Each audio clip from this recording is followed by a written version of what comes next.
রব্বুল আলামিন মেহেরবানি করে আমাদের সকলকে পরিপূর্ণ ইসলাহ সংশোধন দান করেন।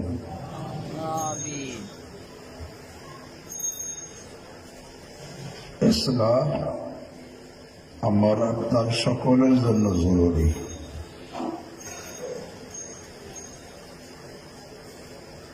কারণ যেই লোকটার সংশোধন হয়ে গেল, আত্মশুদ্ধি হয়ে গেল, এই লোকটা আল্লাহ রাব্বুল আলামিনের প্রিয় হয়ে যায়, আল্লাহ তার প্রতি রাজি হয়ে যান। করে প্রত্যেকটা মানুষকে আমি হেদায়েত কেন দিব না? ওয়ালাকিন হাক্কাল কাউলু মিন্নি লাআমলাআন্না জাহান্নামা মিনাল জিন্নাতি ওয়ান নাসি আজমাইন। আল্লাহ রাব্বুল আলামিন ইরশাদ করেন যে আমার এই কথা সিদ্ধান্ত চূড়ান্ত হয়ে গেছে যে আমি জাহান্নামকে জিন এবং মানুষ দ্বারাই পরিপূর্ণ করব। আল্লাহ আমাকে আপনাদের সকলকে হেফাজত করেন। তবে যে নাকি হেদায়েতের জন্য নিজের হেদায়েত চায়, নিজের সংশোধন চায়, চেষ্টা করে, আল্লাহ তাকে হেদায়েত দেন, তাকে সাহায্য করেন। আল্লাহ নিজে কোরআনে বলেন, আল্লাযীনা জাহাদু ফীনা লানাহদিয়ান্নাহুম সুবুলানা। যে কেউ আল্লাহকে আমার জন্য মেহনত করবে, মুজাহাদা করবে, আমার সন্তুষ্টি অর্জনের জন্য মেহনত করবে, আমার আদেশাবলী পালনের জন্য মেহনত করবে, নিষেধাবলী বর্জনের জন্য মেহনত করবে, দ্বীনের সাহায্যের জন্য মেহনত করবে, আল্লাহ বলেন অবশ্যই অবশ্যই আমি তাকে লানাহদিয়ান্নাহুম, অবশ্যই আমি তাদেরকে হেদায়েত দিয়ে দেব। হেদায়েত দেওয়া মানে রাস্তা দেখিয়ে দেব। কোন রাস্তা? সুবুলানা, আই সুবুলা সাইরি ইলাইনা। আমি খোদা পর্যন্ত পৌঁছার যত রাস্তা, সব রাস্তা আমি তাকে দেখাই দেব। আর যদি কেউ হেদায়েত না চায়, আল্লাহ তাকে, যদিও সে জলিলুল কদর পয়গম্বরের পিতা হয়, কিন্তু সে হেদায়েত না চায়, আল্লাহ তাকে হেদায়েত কি? যদিও সাইয়্যিদুল মুরসালিন খাতামুন নবিয়্যিন মুহাম্মদুর রাসূলুল্লাহ সাল্লাল্লাহু আলাইহি ওয়াসাল্লামের আপন চাচা হয়, কিন্তু সে নিজের হেদায়েত চায় নাই, আল্লাহ তাকে হেদায়েত কি দেয় নাই। ইন্নাকা লা তাহদি মান আহবাবতা ওয়ালাকিন্নাল্লাহা ইয়াহদি মান ইয়াশা। আল্লাহ বলেন, হে আমার হাবিব, আপনি যাকে পছন্দ করেন তাকে হেদায়েত দিতে পারবেন না। হ্যাঁ, আল্লাহ যাকে চান তাকে তিনি কি করেন? হেদায়েত দেন। ওয়ালাকিন্নাল্লাহা ইয়াহদি মান ইয়াশা। আল্লাহ হেদায়েত দেন মান ইয়াশা, যাকে চান। এটার সহি তরজমা এটা হাকিমুল উম্মত মুজাদ্দিদ মিল্লাত শাহ আশরাফ আলী থানভী রাহমাতুল্লাহ আলাইহি এখানে আরেক তরজমা করেন, ওয়ালাকিন্নাল্লাহা ইয়াহদি মান ইয়াশা। যে আল্লাহ যে তার হেদায়েত চায় তাকে হেদায়েত দেন, যে নিজের কি চায়? হেদায়েত চায়। তো ইসলাহ যে নিজের চায় এবং নিজে চেষ্টা করে, আল্লাহ তাকে ইসলাহ করে দেন। এই জন্য যার নিজের ইসলাহের থেকে সে যখন দ্বীনি কথা শোনে, কার জন্য শোনেন? আরে নিজের ইসলাহের জন্য শোনে। প্রত্যেকটা কথাকে সে নিজেকে নিয়ে ভাবে। প্রত্যেকটা কথা যখন শোনে সে নিজেকে নিয়ে ভাবে। কারণ আমার আপনার প্রত্যেকেরই সংশোধনের প্রয়োজন আছে। আল্লাহ আমাকে ইসলাহ দান করেন। তো ভাই, এত সময় আমাদের মেরাজনগর মাদ্রাসার মোহতামিম শাহ হুজুর অত্যন্ত জরুরি কথা বলছেন। উনি যেই কথাগুলো আমি পরে এসে শুনেছি, বান্দার হক আদায় করার কথা, খেদমতে খালক, মখলুকের খেদমতের কথা, রেফাহি কাজ, জনসেবামূলক কাজের কথা বলছে। এটা বড় আহম কাজ। হযরত আল্লামা তাকি উসমানী সাহেব দামাত বরকাতুম বলেন, হুকুকুল ইবাদ কি আদায়গি জালেবে রহমত ইলাহি হ্যায়। আল্লাহর বান্দার হক আদায় করা, এটা আল্লাহর রহমতকে বান্দার দিকে টেনে নিয়ে আসে। অর্থাৎ যে নাকি বান্দার হক আদায় করে তার সঙ্গে আল্লাহর রহমত থাকে। হুকুকুল ইবাদ কি আদায়গি জালেবে রহমত ইলাহি হ্যায়। এই জন্য বান্দার হক আদায়ের ব্যাপারে বড় সতর্ক থাকা দরকার। আমি যে আয়াত পড়েছি এর মধ্যে বান্দার হকের আদায়ের কথাও আছে। কিভাবে আছে? আল্লাহ রাব্বুল আলামিন আরহামুর রাহিমিন জানাইছেন, কোরআন হাদিসের মাধ্যমে আমরা জেনেছি, আখিরাতে জান্নাত বড় নেয়ামতের স্থান। আর জান্নাতের মধ্যে সবচেয়ে বড় নেয়ামত হবে দিদারে মাওলা, আল্লাহর দর্শন। আল্লাহ আমাকে আপনাদের সকলকে তার দিদার নসিব করেন। তো আল্লাহ রাব্বুল আলামিন আরহামুর রাহিমিন এই আয়াতের মধ্যে যারা আল্লাহর দিদারের আশা করে তাদের জন্য দুইটা আমলের কথা বলছে। কয়টা আমল? ফামান কানা ইয়ারজু লিকা রাব্বিহ, যে কেউ তার প্রতিপালকের দিদারের আশা করে সেই জন্য দুইটা কাজ করে, একটা করণীয় আর একটা বর্জনীয়। করণীয়টা কি? ফালিয়ামাল আমালান সালিহা, সেই জন্য কি করে? নেক আমল করে। কি করে? নেক আমল করে। নেক আমল কাকে বলে? আমরা অনেকে মনে করি নেক আমল শুধু নামাজ পড়া, রোজা রাখা, হজ করা, যাকাত দেওয়া, দান খায়, এগুলো হলো নেক আমল। কিন্তু ইমাম নববী রাহিমাহুল্লাহ নেক আমলের ব্যাখ্যা করছেন, হুয়াল কিয়াম বিহুকুকিল্লাহ ওয়া হুকুকিল ইবাদ। নেক আমল হলো আল্লাহর সমস্ত হক আদায় করা, বান্দার সমস্ত হক আদায় করা। একজন যদি পরিপূর্ণ নেক আমল করতে চায় তাহলে তার আল্লাহর সমস্ত হক আদায় করতে হবে, বান্দার সমস্ত হক কি করতে হবে? আদায় করতে হবে। একজনে আল্লাহর হক আদায় করলো, বান্দার হক আদায় করলো না, বান্দাকে কষ্ট দিল, সে কি নেককার? আরে নেককার না। নাসাই শরীফের মধ্যে হাদিস এসেছে, রাসূল করিম সাল্লাল্লাহু তাআলা আলাইহি ওয়াসাল্লামের নিকট জিজ্ঞাসা করা হলো, ইয়া রাসূলুল্লাহ, একটা মহিলা বড় ইবাদতকারিনী, ফরজ, ওয়াজিব, সুন্নত সব আদায় করে এবং নফলও কি পরিমাণ করে?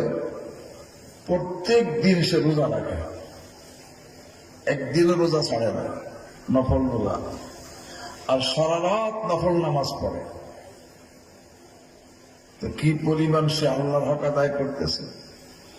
যে ফরজ, ওয়াজিব, সুন্নত কোনটা সে ছাড়ে না, আর নফলও কি পরিমাণ? যে প্রতিদিন নফল রোজা রাখে আর সারা রাত কি করে? নফল নামাজ পড়ে। কিন্তু এই মহিলার ব্যবহারে অন্যরা কষ্ট পায়, তার স্বামী কষ্ট পায়, অন্যরা কষ্ট, স্বামী আত্মীয় স্বজন কষ্ট পায়। এখন এই মহিলার ফয়সালা কি? যে মহিলা নফল ফরজ আদায় করে, নফল সুন্নত ওয়াজিব আদায় করে, নফল আদায় করে, আরে সুন্নত আদায় করে, নফলও কি পরিমাণ যে প্রত্যেক দিন নফল রোজা রাখে, প্রতি রাত্রে সারা রাত নফল নামাজ পড়ে, কিন্তু তার ব্যবহারে অন্য কি পায়? কষ্ট পায়। এই মহিলার ফায়সালা কি? রাসূল করিম সাল্লাল্লাহু আলাইহি ওয়াসাল্লাম স্পষ্ট বলে দিলেন, হিয়া ফিন নার।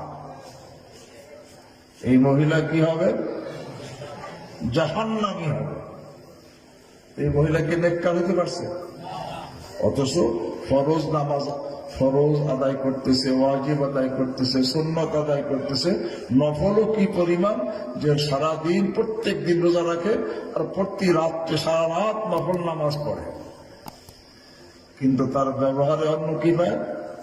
কষ্ট পায়। রাসূল করিম সাল্লাল্লাহু আলাইহি ওয়াসাল্লাম স্পষ্ট বলে দিলেন, হিয়া ফিন নার। এই মহিলা নেককার না, এই মহিলা জাহান্নামী হবে। বুখারী শরীফের মধ্যে হাদিস এসেছে, এক ইবাদতকারিনী মহিলা একটা বিড়ালকে বেঁধে রাখছে। বিড়াল বেঁধে রাখার কারণে সে বিড়ালকে খাবারও দেয় নাই, ছেড়েও দেয় নাই, বিড়ালটি না খেয়ে মারা গেছে। আল্লাহ রাসূল সাল্লাল্লাহু আলাইহি ওয়াসাল্লাম জানান যে সেই মহিলা এই বিড়ালকে কষ্ট দেওয়ার কারণে জাহান্নামী হয়ে গেছে। দাখালাতিন নারা ইমরাতুন ফি হিররাতিন। বিড়ালকে কষ্ট দেওয়ার কারণে জাহান্নামী হয়ে গেছে। বিড়ালও তো আল্লাহর একটা মাখলুক। তো বান্দার হক আদায় না করলে যদি একজনের আল্লাহর হক আদায় করে, নামাজ পড়ে, রোজা করে, হজ করে, যাকাত দেয়, সব করে, মসজিদ বানায়, মাদ্রাসা বানায়, কিন্তু বান্দার হক নষ্ট করে, এ লোকটা কি নেককার? আরে নেককার।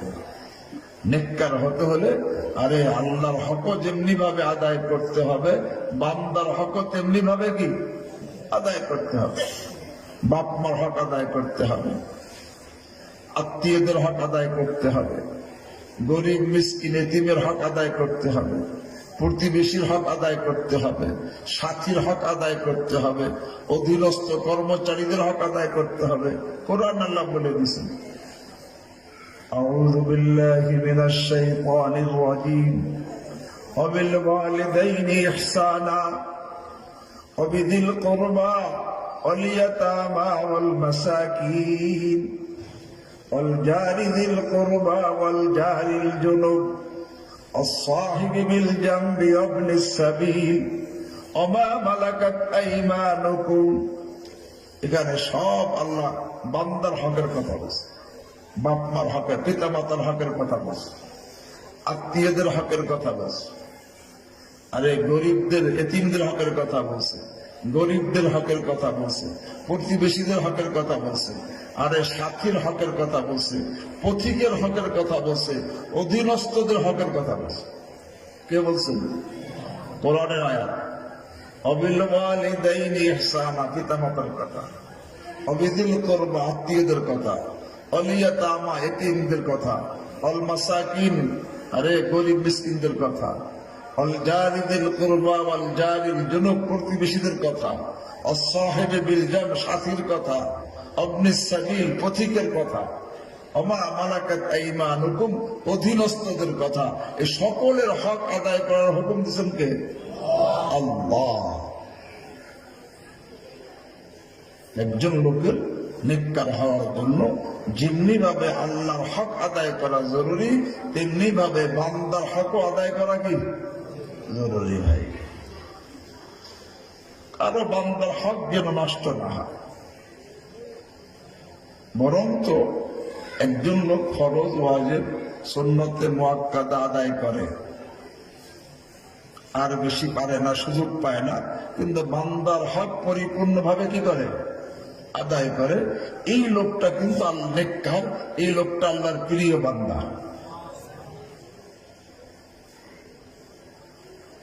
বান্দার হক আদায় করা এটা জরুরি। কেন জরুরি? হ্যাঁ ভাই, আল্লাহর হক আদায় করা যেরকম গুরুত্বপূর্ণ, বান্দার হক আদায় করা তেমনি গুরুত্বপূর্ণ। পিতা মাতার হক আদায় করা, বিবির হক আদায় করা, স্বামীর হক আদায় করা, আত্মীয়ের হক আদায় করা, পাড়া প্রতিবেশীর হক আদায় করা, ওস্তাদের হক আদায় করা, কর্মচারীর হক আদায় করা, এটা জরুরি, গুরুত্বপূর্ণ। বরং শরীয়তের বিধান কি জানেন? যদি কখনো এমন অবস্থা হয় যে আল্লাহর হক আদায় করতে গেলে বান্দার হক আদায় করা যায় না, আর বান্দার হক আদায় করতে গিয়ে আদায় করলে আল্লাহর হক আদায় হয় না, এখানে শরীয়তের বিধান কি? হক্কুল আবদি মুকদ্দামুন আলা হক্কিল্লাহ। এরকম স্থানে আল্লাহর হকের থেকে বান্দার হক আগে আদায় করতে হবে। কেন? যেমন দেখেন, একজনের কাছে 1 লক্ষ টাকা সারা বছর অতিবাহিত হয়েছে, আর যদি কারো কাছে 1 লক্ষ টাকা উদাহরণস্বরূপ সারা বছর থাকে, তাহলে তার 40 ভাগের 1 ভাগ জাকাত দেওয়া কি হয়? ফরজ। আর জাকাত কারো হক? আল্লাহর হক। কিন্তু লোকটার কাছে 1 বছর 1 লক্ষ টাকা রয়েছে, এখন লোকটা কিন্তু ঋণী আবার অন্যের কাছে। অন্যের কাছে কি আছে? ঋণী আছে। এখন যদি সে ঋণ আদায় করে, তাহলে কিন্তু জাকাতের নেশাব থাকে না। আর জাকাত আদায় করে ঋণ দিতে পারে না। তো শরীয়তে এখানে কোনটা করতে বলছেন বলেন? এই সময় কি ঋণ দাতাকে ঋণ পরিশোধ না করে জাকাত দিবে না? জাকাত বলে তোমার দেওয়া লাগবে না, এখন বান্দার হক আদায় কর, ঋণ কি করো? ঋণ পরিশোধ কর। কেন? যেখানে বান্দার হক আদায় করা আগে আগে শরীয়তের বিধান। কেন আগে? এই জন্য আগে যে বান্দার হক আদায় করা গুরুত্বপূর্ণ। যেমনি ভাবে আল্লাহর হক আদায় করা গুরুত্বপূর্ণ, এমনি ভাবে বান্দার হকও আদায় করা গুরুত্বপূর্ণ। তবে আল্লাহর হক আদায় করা গুরুত্বপূর্ণ হয় তার আজমতের কারণে, আল্লাহর বড়ত্বের কারণে তার হক আদায় করা গুরুত্বপূর্ণ। আর বান্দার হক আদায় করা গুরুত্বপূর্ণ হয় তার হাজতের কারণে, বান্দা তার হকের দিকে ঠেকা। হক আদায় না করলে বান্দার কি হয়? কষ্ট হয়, ঠিক না? বান্দার হক যদি আমি আদায় না করি, বান্দার কি হয়? কষ্ট হয়। এই জন্য যেমনি ভাবে আল্লাহর হক আদায় করা গুরুত্বপূর্ণ তার আজমতের কারণে, বান্দার হকও আদায় করা গুরুত্বপূর্ণ তার হাজতের কারণে, বান্দার ঠেকা হওয়ার কারণে। কারণ যদি সে বান্দার হক আদায় না করলে, বান্দা তার হকের দিকে ঠেকা আদায় না করলে সে ক্ষতিগ্রস্ত হয়, সে কষ্ট পায়। এখানে হক্কুল্লাহ মুকদ্দামুন আলা হক্কিশ শারঈ ওয়া হক্কুল আবদি মুকদ্দামুন আলা হক্কিল্লাহ। একজনের নামাজে দাঁড়াইছে, ফরজ নামাজ, পিতা মাতা বৃদ্ধ, অসুস্থ, এমন সময় সে আওয়াজ শুনছে, পড়ে যাওয়ার আওয়াজ, ওদিক দিয়ে ডাক দিছে, ইমার্জেন্সি আওয়াজ। এখন সে ফরজ নামাজ পড়তেছে, এখন নামাজই পড়বে না বাপ পিতাকে ধরবে বলে? অথচ নামাজ পড়তেছিল কারো হক। এখন পিতা পড়ে গেছে বা মাতা পড়ে গেছে, শরীয়তে কয় এখন নামাজ ছেড়ে দাও, এখন গিয়ে মাকে ধরো, এখন গিয়ে পিতাকে ধরো, এখন এইটা তোমার জন্য জরুরি। নিজে হক্কুল আবদে মুকদ্দামুন আলা হক্কিল্লাহ। বান্দার হক এরকম ভাবে আল্লাহর হকের থেকে আগে। এছাড়া দেখেন আসলে আল্লাহ বান্দার হকও আল্লাহরই হক। কেমনে? ভাই নামাজ কার হক? রোজা কার হক? জাকাত কার হক? হজ কার হক? কেন? আল্লাহ হুকুম দিয়েছেন। কেন? এখন বান্দার হক আদায় করা হুকুম কে দিয়েছেন? যদি নামাজ রোজা হজ জাকাতের হুকুম দেওয়ার কারণে এটা আল্লাহর হক হয়, তো বান্দার হকও তো আদায় করার হুকুম কে দিয়েছেন? এইটাও কার হক? আল্লাহর হক। বুঝেন নাই কথা? যে নামাজ রোজা হজ জাকাতকে আমরা আল্লাহর হক বলতেছি, কেন? এর হুকুম দিচ্ছেন কে? আল্লাহ। তো আল্লাহ হুকুম আদেশ দেওয়ার কারণে এটা আল্লাহর হক হয়েছে। তো বান্দার হক আদায় করার আদেশ কে দিয়েছেন? এই জন্য আমি বান্দার হকও একদিকে তাকাইলে কার হক? আল্লাহরই হক। আদেশ কার? আল্লাহ। হযরত হাকিমুল উম্মত মুজাদ্দিদ মিল্লাত শাহ আশরাফ আলী থানভী নওয়ারাল্লাহু মারকাদা উনি আর এক কথা বলছেন, আসলে যেটাকে আল্লাহর হক বলা হয় এইটা বাস্তবে হলো আমার আপনার হক। বলা হয় আল্লাহর হক, কিন্তু হক এটা আমার আপনার নিজের হক। কারণ আল্লাহর হক, হক তো এমন হক ওই জিনিসকে বলা হয় যার দিকে হকদার নিজে ঠেকা, ওইটা আদায়, ওই হক যদি সে আদায় না হয়, সে ক্ষতিগ্রস্ত হয়, সে কষ্ট